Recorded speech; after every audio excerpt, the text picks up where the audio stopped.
When the headlines broke, the gospel world froze. Reports were swirling that Bishop Marvin Winans' church, one of the most respected ministries in America, was being accused of misusing church funds. The internet exploded with rumors, speculation, and shock. But what no one expected was his response. Because when Bishop Winans finally spoke, it wasn't just a statement, it was a revelation that left both critics and supporters completely stunned. For decades, Bishop Marvin Winans has been a name synonymous with excellence, not just in gospel music, but in leadership, ministry, and spiritual influence.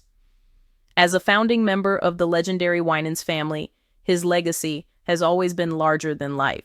His sermons inspired millions. His church in Detroit became a symbol of faith and resilience, and his voice carried authority in both music and ministry circles. But then, everything changed. It started quietly. Whispers began spreading online. A few frustrated former members, anonymous posts, and social media discussions hinting that something wasn't right inside Perfecting Church. Claims of financial mismanagement began surfacing, and before long, the story exploded into public conversation. Was one of gospel's most respected figures now under fire for the very thing he preached against? People didn't want to believe it. This was Marvin Winans, a man known for his integrity, for leading by example, for carrying the weight of his family's faith legacy. But as more allegations surfaced, questions began to rise. Where was the money going? Why were so many members suddenly speaking out? And most of all, why was Bishop Winans so quiet? Weeks turned into months. Speculation grew louder. Videos, blogs, and commentary channels flooded the internet with claims and theories. Some defended him fiercely, calling the accusations spiritual warfare. Others demanded accountability, insisting that no one, not even a bishop, should be above financial transparency. And just when people thought Bishop Winans might never respond, he did. And what he said didn't just address the rumors, and it completely reframed the conversation. Because in that moment, Bishop Winans didn't speak as a man under fire. He spoke as a leader standing firm in the face of accusation, declaring that the truth and time would prove everything. But what exactly did he say? What was the full story behind these accusations? And how did this controversy affect the church, the congregation, and his legacy in gospel history? Stay tuned, because what comes next reveals the deeper layers behind the headlines and exposes a truth far more complex than anyone expected. Every story has a beginning. And for Bishop Marvin Winans, this one didn't start in the pulpit. It started online. It began with a single post. A former church member shared what seemed like a personal testimony on Facebook. At first, it looked harmless, just another reflection about leaving a church and finding a new spiritual home. But buried within the post was a line that would soon catch fire. We were told the money was for the building fund, but the building never came. Within hours, the post had hundreds of comments. Former members chimed in, echoing similar experiences, confusion about church projects that had been announced but never finished, mentions of pledge drives that seemed to vanish. One person said they donated for years, believing they were helping fund a new worship facility that still hadn't opened its doors. Another mentioned questions about leadership spending that were allegedly brushed off. In today's digital age, it doesn't take long for whispers to become waves. That's exactly what happened here. What began as a small discussion quickly turned into a public storm. YouTube commentators picked it up. TikTok creators began stitching sermons and speculating about where the money went. Gospel blogs, always hungry for a headline, latched onto the story, posting titles that sounded like breaking news. Financial scandal rocks Perfecting Church. But here's the thing, none of it was confirmed. There were no official reports, no proven evidence, just a growing sense of distrust, and a silence from the church that many found unsettling. And that silence only made things worse. Because when people don't get answers, they start creating their own.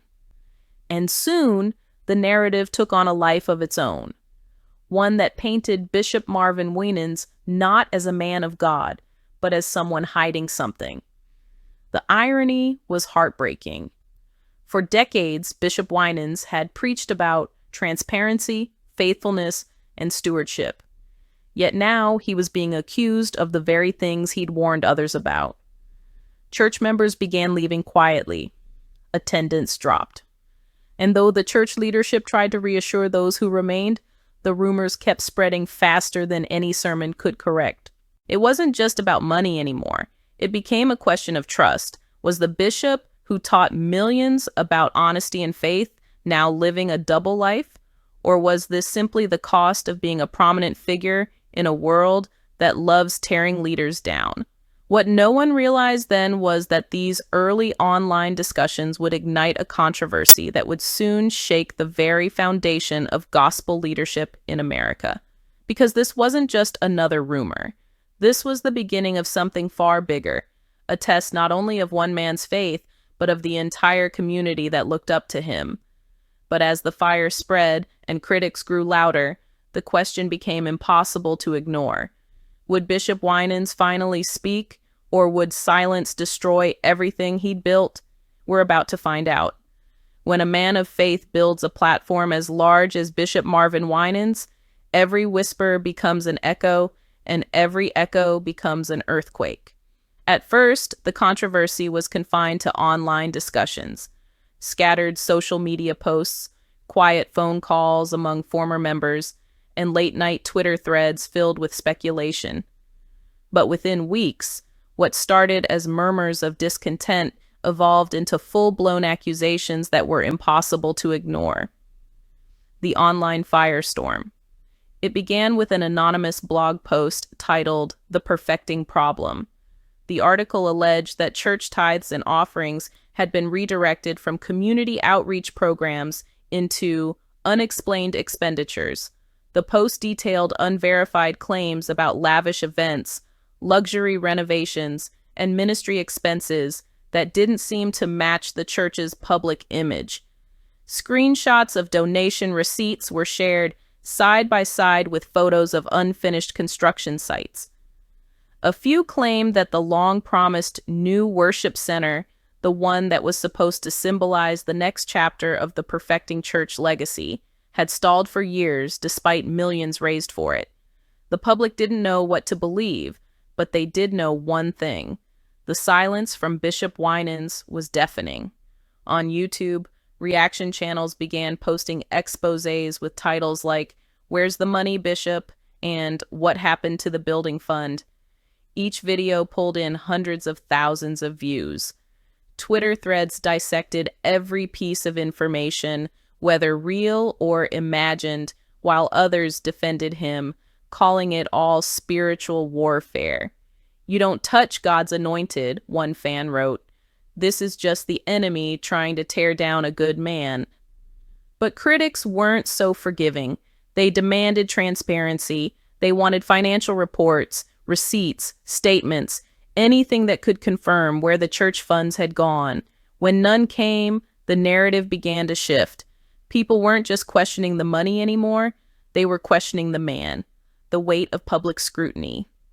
For decades, Marvin Winans wasn't just a pastor, he was gospel royalty.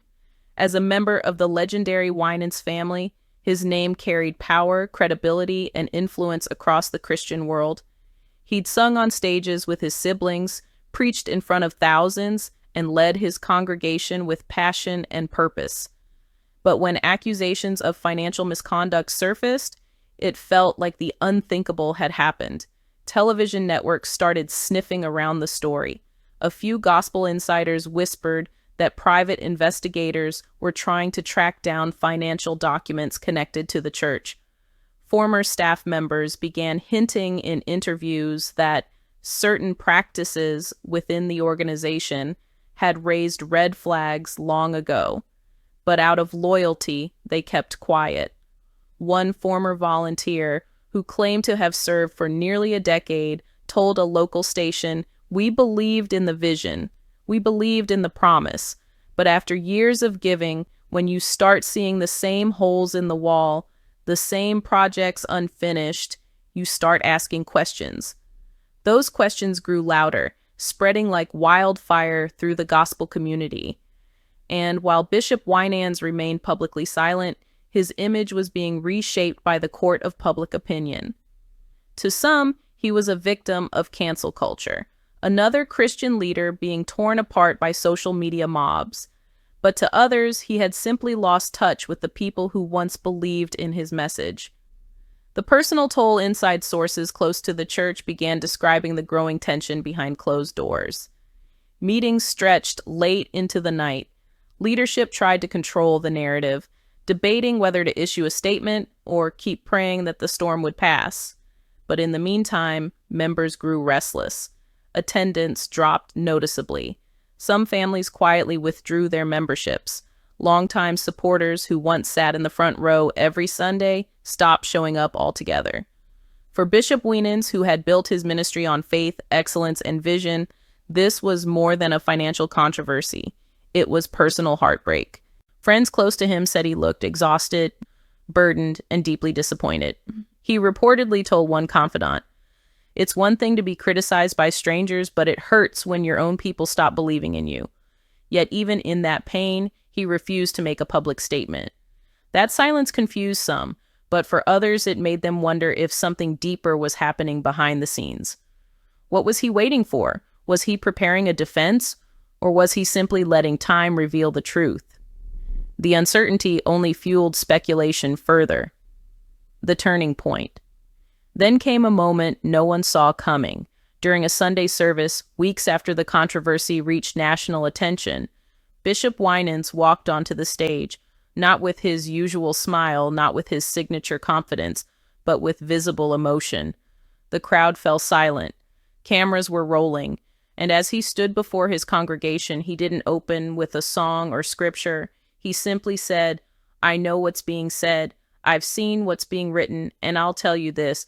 The truth doesn't need to rush to defend itself. It stands when everything else falls." It was calm, controlled, but it sent chills through the room. To some, it was a powerful reminder of his faith, a declaration that he wasn't guilty of anything, but to others it was frustratingly vague. Was that denial? Was it deflection? Or was it simply a man choosing faith over public debate? Whatever it was, one thing was clear. Bishop Winans had spoken, and his words only deepened the mystery, because as the days that followed would prove, that short statement was just the beginning of something far more revealing. The internet was on edge. After weeks of silence, half the gospel community believed Bishop Winans would never speak.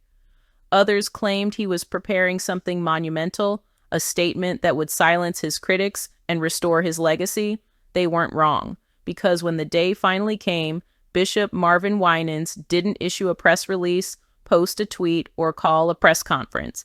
He chose the only platform he'd ever truly trusted, the pulpit. The build-up to the moment. It was a Sunday morning that felt different. The Perfecting Church sanctuary was packed, but unusually quiet. Cameras from major outlets like TMZ, Church Edition, Gospel Centric, and Christian Post had shown up, ready to capture what they suspected might be the most important sermon of Bishop Winans' career. You could feel the tension before he even spoke. The choir, normally vibrant and joyful, sang softer that morning. The ushers looked nervous. Even the congregation, loyal faces who'd been with him for decades, seemed unsure whether they were about to witness a confession or a defense. Then the doors opened, and Bishop Marvin Winans walked in. Not with the wide smile his congregation knew, but with the calm, steady posture of a man who had made peace with whatever storm awaited him. He stood behind the pulpit, paused for nearly a full minute, and let the silence settle over the crowd. Then he said just 5 words, "Let's talk about the truth." And just like that, the room shifted. The address. What followed wasn't just a sermon, it was a moment of reckoning. He began by acknowledging the pain. He said he'd heard the rumors, seen the comments, and even received messages from people he thought would never doubt him. He said it hurt, not because of what people said, but because of how quickly faith can turn into suspicion. Then he did something unexpected. Instead of denying the accusations outright, he took the congregation on a journey back through the history of perfecting church, back to the early days when they were renting halls and praying for enough funds to keep the lights on. He talked about the vision that birthed the ministry, how every sermon, every offering, every concert had been part of building something that would outlast all of them. Then his tone changed. With his voice trembling slightly, he said, "Yes, we raised funds. Yes, the vision was delayed, but never, and I mean never, did we misuse what was given to God." Delayed vision is not deception. God's timing doesn't follow human expectation. The audience erupted in applause. Some wept openly. Others shouted amen, but a few remained quiet, waiting for more, because while the bishop's words were moving, they didn't answer the biggest question everyone had. Where did the money go? The moment of revelation. And then Bishop Winans dropped what would later be called the statement that shook the church. He announced that a full financial audit had already been conducted months prior by an independent firm, and that the results would be released publicly. He said, "Transparency isn't a reaction, it's a responsibility." The room gasped. He explained that the delays in construction were due to zoning issues, lawsuits, and pandemic-related costs that had drained funds meant for expansion, but that every dollar was accounted for.